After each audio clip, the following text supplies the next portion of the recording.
The impact of a book doesn't always correlate to its word count. While some vast and pondersome volumes are sometimes decisive in history, brief, short texts can also punch well above their weight. And this is especially true in the world of Western esotericism. The Sefer Yetzirah is hardly 3,000 words long. The Corpus Hermeticum is a pretty slender volume of only around 50 pages or so. The Gnostic Gospel of Thomas is itself hardly 10 pages, and the Rosicrucian Manifestos are just, well, they're merely pamphlets. Very often the scholarly introductions to these texts dwarf them in word count, and yet that's exactly the point. Brevity can conceal depth, vast depth. In only 7 paragraphs, Proclus's On the Hieratic Art is one of the most important texts on theurgy, the process of salvation by participation with and becoming godlike.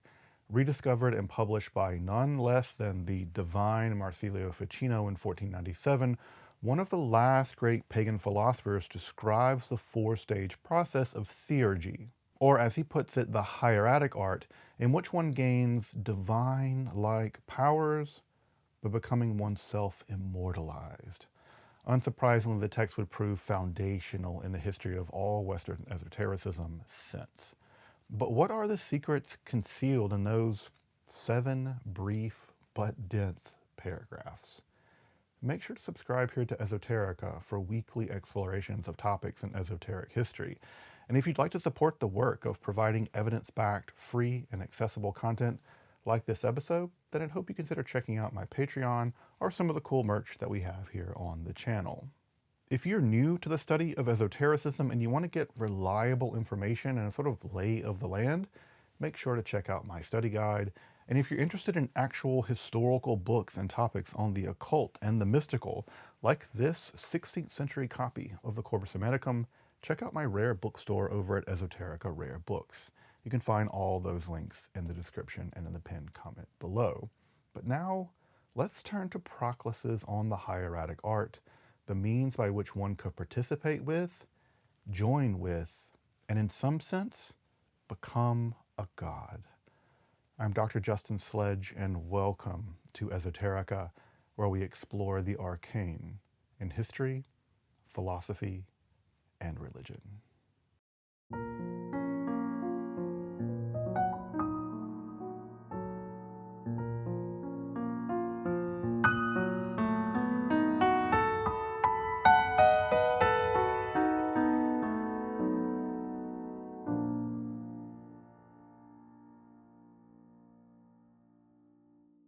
Proclus was among the last of the great philosophers of the late classical world, among the final scholarchs of the Athenian Platonic Academy. Indeed, that institution would be closed just 44 years after his death in 529 by the Emperor Justinian, thus marking the official end of Roman paganism. But Proclus, living in the aftermath of Christianity becoming the state religion of the Roman Empire, sought a unique task. He wanted to present the inheritance of all pagan philosophy and pagan religious practice as a combined, coherent, and systematic view of reality, and also, and equally importantly, as a means of salvation via theurgy, or as he more typically has it, through the hieratic art. His literary output was just astounding. Volumes of commentaries on Plato and Euclid and religious texts such as the Chaldean oracles. He also produced volumes of systematic philosophy and theology, but sadly, as I'm sure you know, most of these writings have been lost. And this is made all the more disappointing given the fact that the works that do survive are clearly the expression of a singular genius. However, for the purposes of the history of Western esotericism, one brief work of Proclus stands out as singularly important: his text on the hieratic arts according to the Greeks. This work, or fragment of a work, is only 7 paragraphs long, but those 7 paragraphs are decisive in 2 important senses. The first is they provide, along with a handful of other texts of pagan antiquity, the theoretical machinery upon which basically all of modern occultism was built. From Ficino to Aleister Crowley, there is simply no Renaissance, modern, or contemporary occultism and magic without the framework laid out in On the Hieratic Art. And secondly, and just as important, is that the text is a kind of tip of the iceberg for those of us interested in the world of late classical philosophy and its connection to pagan soteriology. That is to say, pagan theories of salvation, especially through theurgy. Every single sentence, often every just word in On the Hieratic Art, are condensed ideas which find much fuller expression in the world of late classical pagan spirituality. And only by placing On the Hieratic Art within the world of the Greek magical papyri and the writings of Plotinus and Iamblichus, but also under the elaborate but largely underappreciated commentaries of Proclus himself, do we actually get a fuller appreciation of what On the Hieratic Art really is. It's a digest, a kind of summation, a summary of a fully pagan theory of salvation, combining magic, theology, and philosophy that just barely survived for us to appreciate today. And like any iceberg, it's an invitation to study the depths that lie below those mere 7 paragraphs of Proclus's On the Hieratic Art. But who was Proclus? According to his successor, Marinus, which is interesting because Proclus is sometimes called the successor, he was born in 412 CE in Constantinople to well-to-do, middle-class, upper-class parents. His father was an attorney, and Proclus himself initially was trained in rhetoric in Alexandria to continue that family line of work. However, by 430 he did what every parent fears most. He abandoned a perfectly good line of work in law to study philosophy. At 18, he entered the Platonic Academy in Athens, studying not only philosophy, but also the mystical writings such as the Orphic theology and the Chaldean oracles. Around 437, Proclus succeeded Syrianus as head of the academy, a post that he held until his death in 485. But what's important to note about the Platonic curriculum of that period of time, of that day, and since the days really of Porphyry and especially Iamblichus, and especially as early as even Plotinus in the 3rd century, a specifically religious, even spiritual, mystical element had been infused with the practice and the living of philosophy.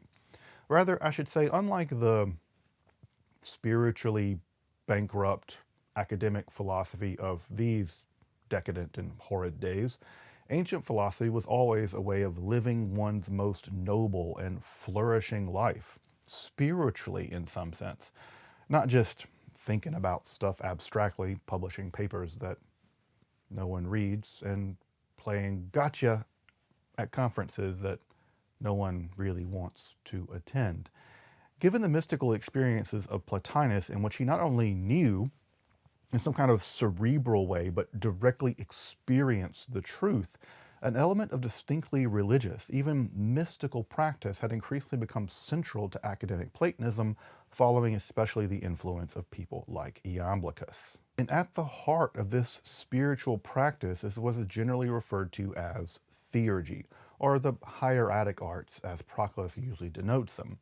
But to understand what theurgy is and how On the Hieratic Art is such a wonderfully succinct expression of it, and its importance, of course, we need to rewind a bit and get into the weeds of attention at the very heart of the Platonic or Neoplatonic philosophy, depending on how you cash that out.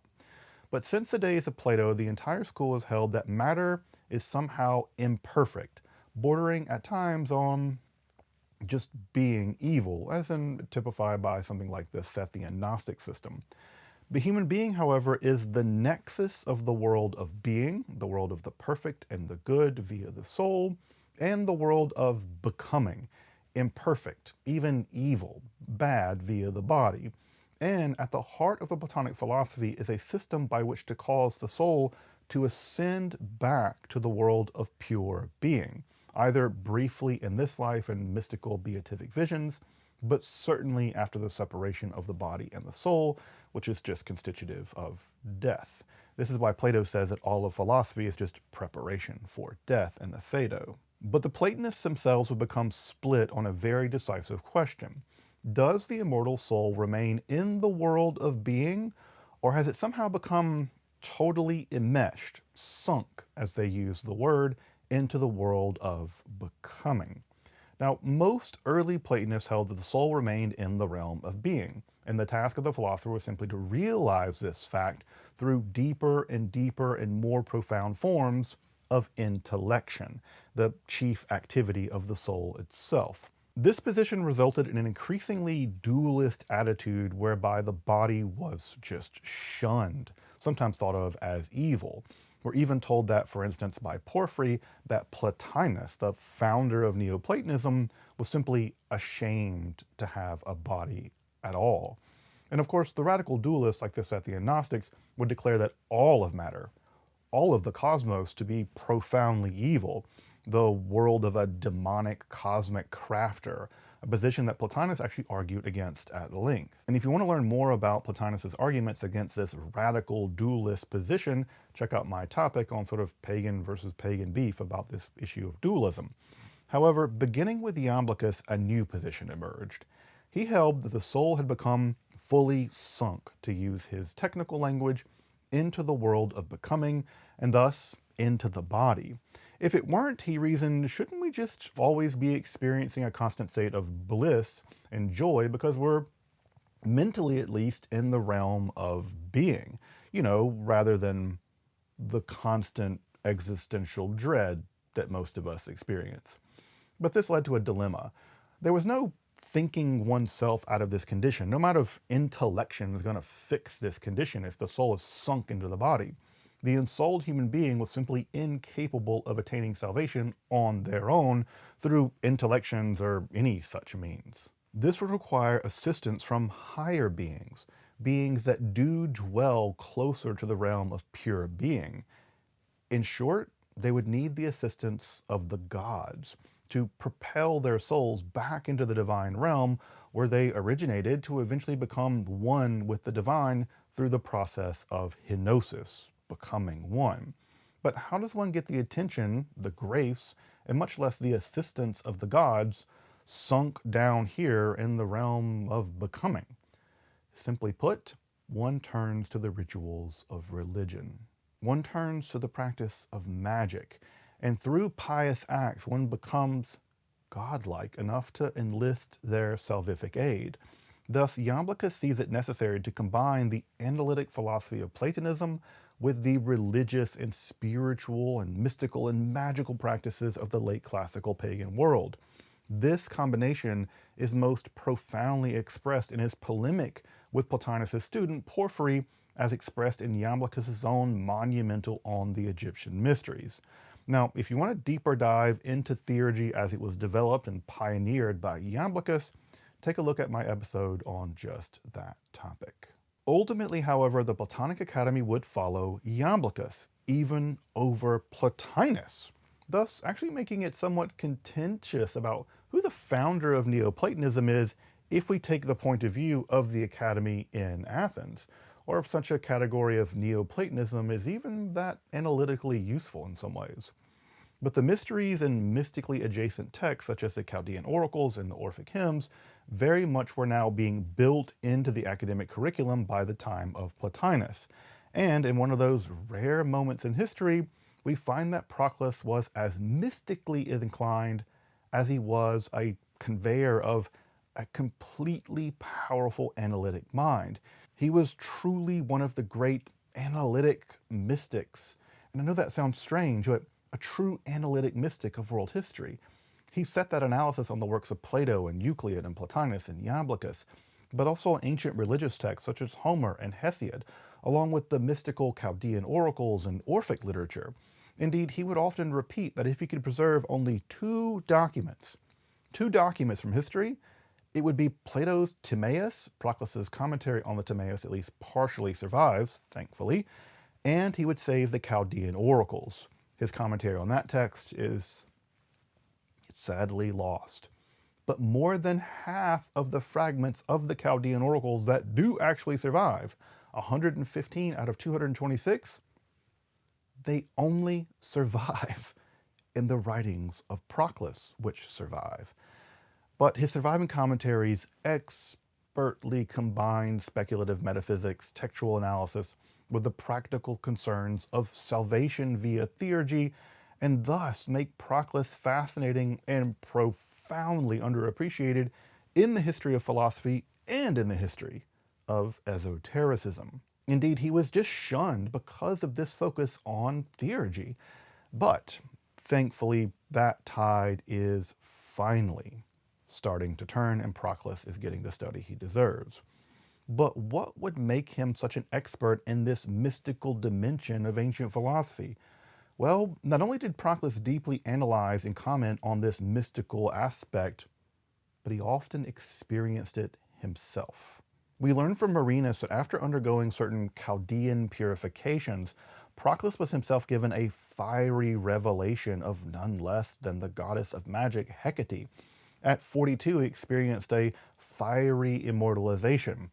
This fiery part, hold on to that, a fiery immortalization in his soul, declaring in voice, "My soul has come breathing the soul of fire, and writhing in fire, having thrown the soul to the ether, it rises up and clamors the rich and star orbits of the immortal." We further know that he employed the full range of theurgical practices. Steustases are invocations for divine conjunction, intuchii are divine entreaties, the use of divine names and magic wheels are strapholoi, and that he even learned secret traditional invocations from Ascopogenia, the daughter of one of his teachers. This Theurgia agoge, or invocation, she actually learned from her own father, Nestorius, whose father, who was also named Nestorius, which was a bit complicated, but he was the Hierophant of the Eleusinian mysteries. Now, Eleusis had been destroyed some 15 years before Proclus was born, and the public practice of pagan mysteries had been outlawed, but there is good documented history of such mysteries being passed from father to daughter, such as those in the famed Hermetic document, the Quirinides. Finally, Proclus and his teacher Syrianus attempted to combine all of this knowledge and experience into one vast, and sadly now lost volume on the harmony of the Orpheus, Pythagoras, and Plato, with the oracles in 10 books. They're all lost, all 10. We also know of another lost set of minor religious works that he composed on the mysteries, including a text on Theurgy Paragoges, on mythical symbols against the Christians, on Hecate, on the myth of Cybele, and on. All of them are lost. Virtually all of his significant mystical and theurgical books have been lost, probably ultimately just discarded and uncopied by later Christian Byzantine scribes as pagan ritual nonsense. That is, with one fragmentary exception, on the hieratic art, according to the Greeks.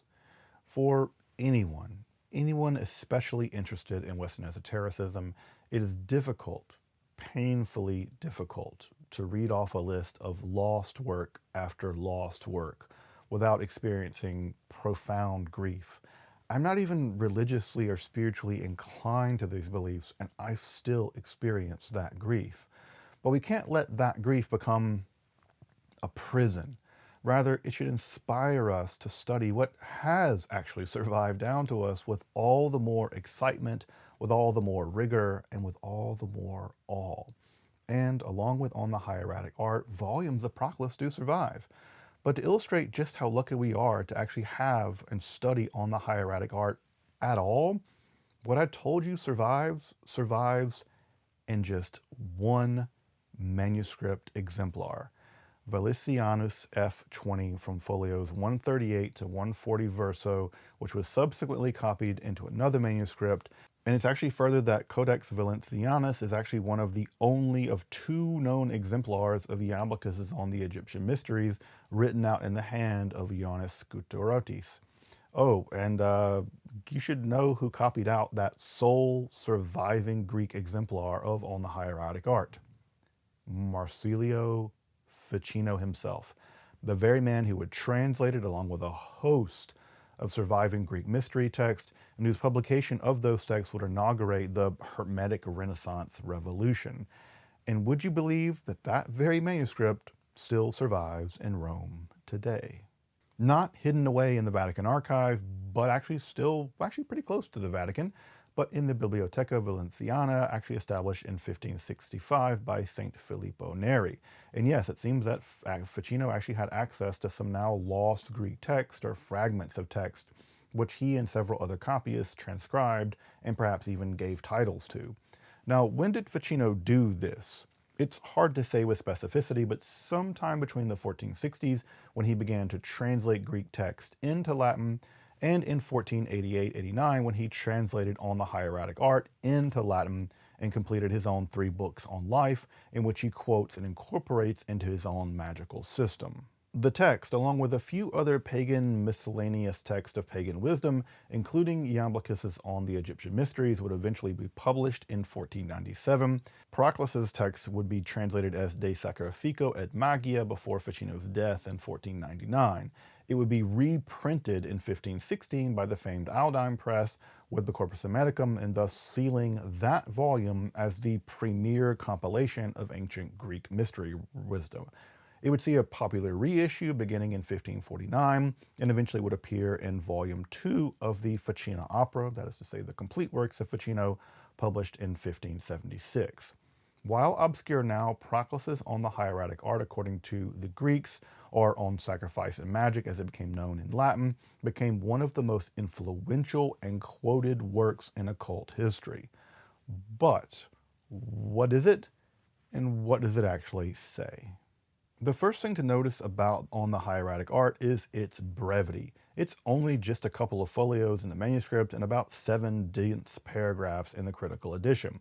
And this raises a natural question. If this is a complete text, albeit brief, or a fragment of something, or is it something else entirely? We know that Proclus did compose some shorter essays. Those on fate and the nature of evil survive only in Latin translation, so it might be like that. But we do know that he actually composed 2 books, at least 2 books on similar topics.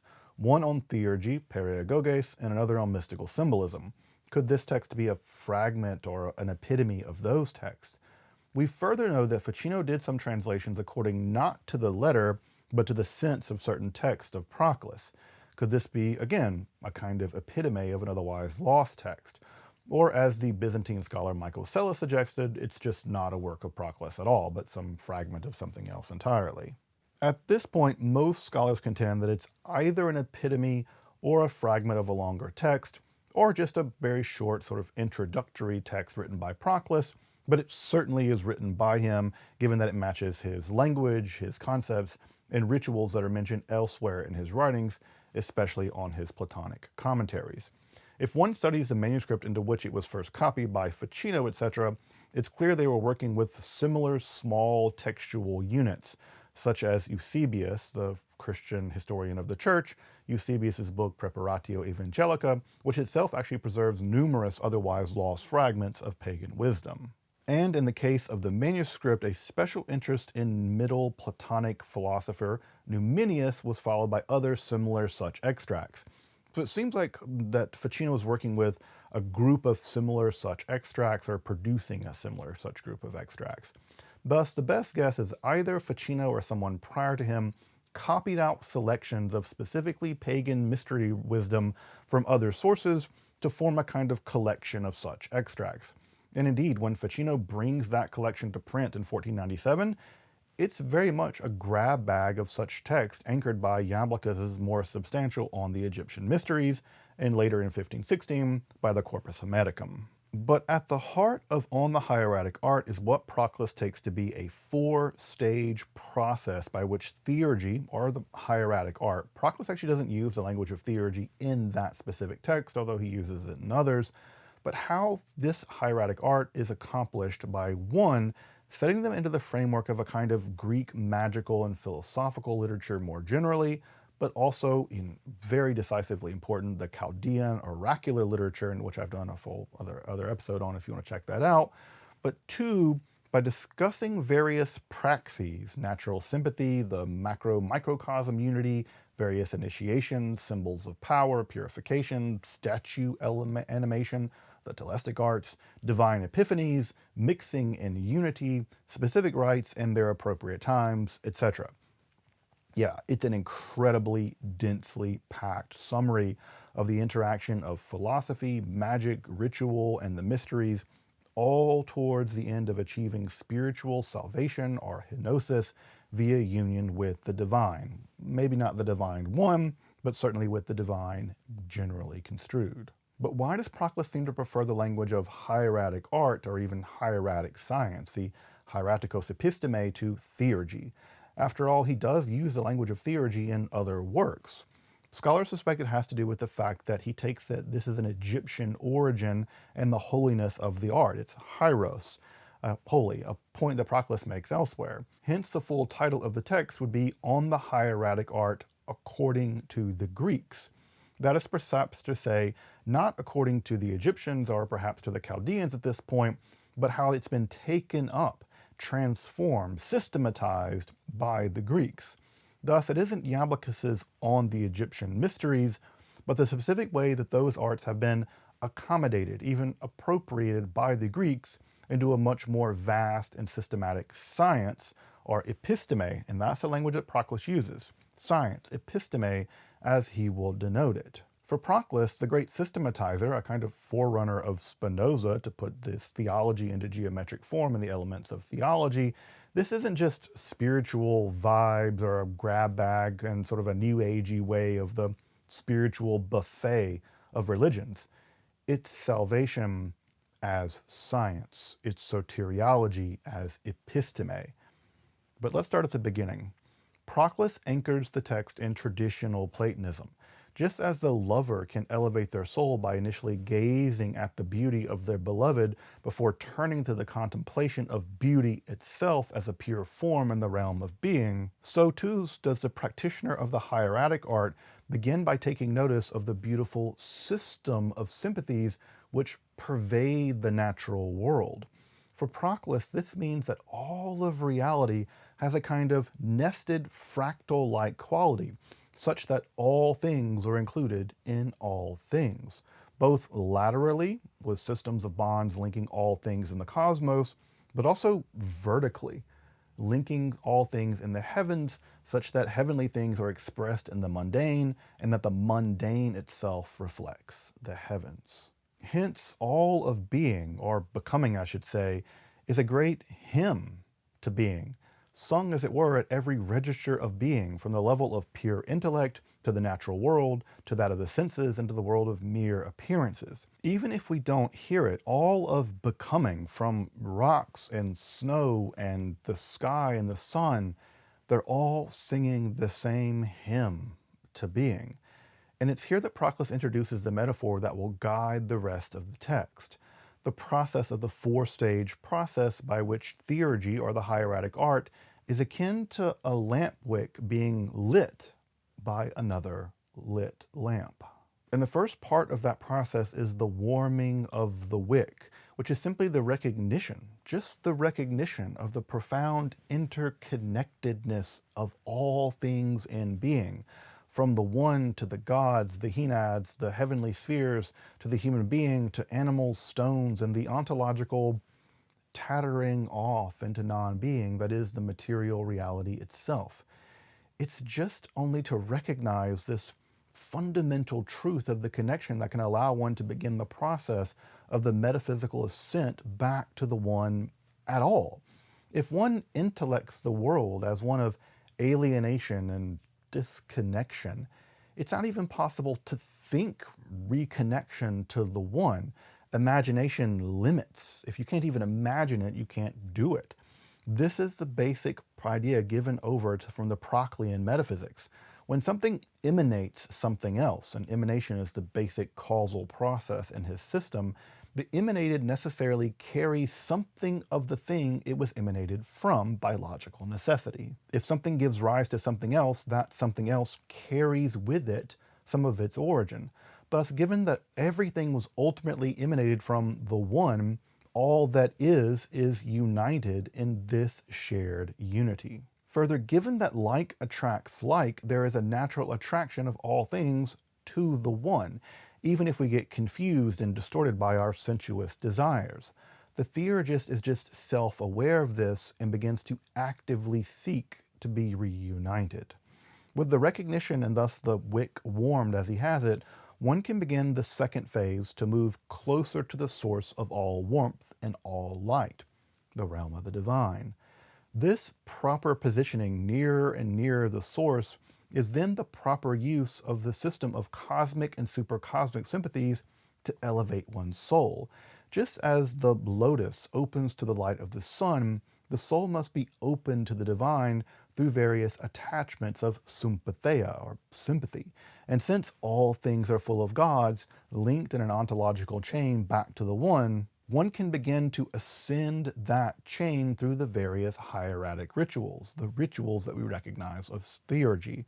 And Proclus makes mention of a dozen of such purifications, such as with cold salt water, itself being purified by the sun, or odorous sulfur, rituals of soustasis, or divine conjunctions, invoking the various divine epiphanies of various gods into a range of manifestations, calling down divine beings into sacred statues to better admire and worship them, an art long known in Egypt and mentioned in the Hermetic literature most famously, making certain mixtures of elements which have the relationship of sympathy, literally enjoining the one from the many, along with the uses of symbols and incantations as sort of occult passwords to conjure the gods or interpolate them to get their attention, and so on.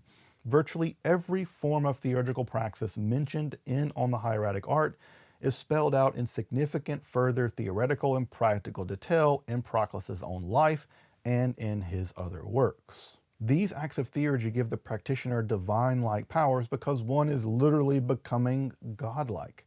In that one reaches up toward the gods reach down to the theurgist, bestowing them with grace and rendering them more and more godlike.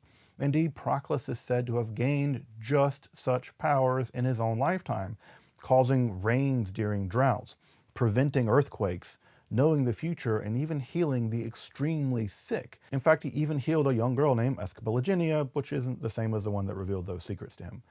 But this takes us to the third step in the process of theurgy, the transmission of the fire, or the presence of the divine light. Here the gods actually manifest to the theurgist in various forms, often in the form of fire or light entities. These are epiphanies. Several gods were said to have occurred in just such epiphanies to Proclus himself, including the goddess Athena. Actually, when the Christians were moving or removing a statue of the goddess from the Acropolis, she appeared to him and informed him basically that the Christians were kicking her out, and so, well, Athena was moving in with him. But other gods, Asclepius, Pan, Hecate, and others, and an especially auspicious epiphany was that of solar Helios, given that the sun god was one of the chief leader gods. That is to say, these are really responsible for the illumination and the elevation of the soul of the theurgist. You'll recall that Plato used the sun to illustrate the nature of the forms. Just as the sun's light makes everything seeable, thus the forms make all things intelligible. Thus, the epiphany of Helios was one of especial importance in the Proclean system.